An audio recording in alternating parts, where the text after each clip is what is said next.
Good morning and welcome to your morning cup of inspiration. I hope you're doing well today. I was reading a story this week that took place in eastern Turkey.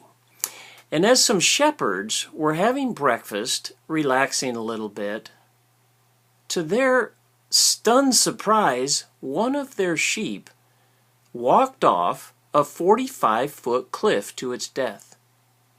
You can imagine what happened next. Another sheep, then another sheep, and another sheep. The sheep continued to walk off the cliff. 1,500 sheep stepped off that cliff, one after the other. Now, fortunately, for the last 1,000, they lived because they landed on all of the other woolly creatures down in the bottom of that cliff. 450 sheep died that day. What does that tell us about sheep? You know, Christ talked a lot about sheep and us as human beings being sheep, and it was quite an analogy throughout the Bible.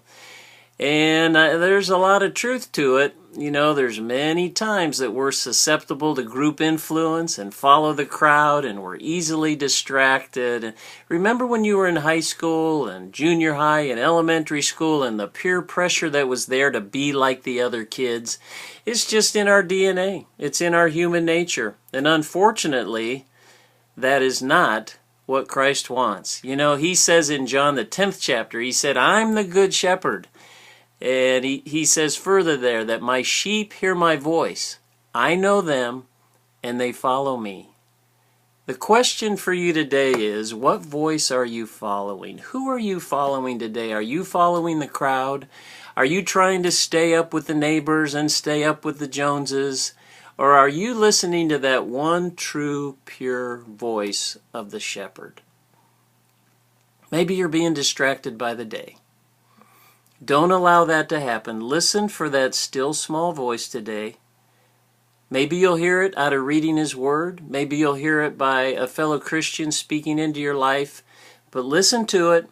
Don't be distracted by the world. Don't be influenced. And let the great shepherd lead you today. Let's do it. I'm going to do it with you. Thanks for joining us for that morning cup of inspiration. Trust you have a great day today. God bless.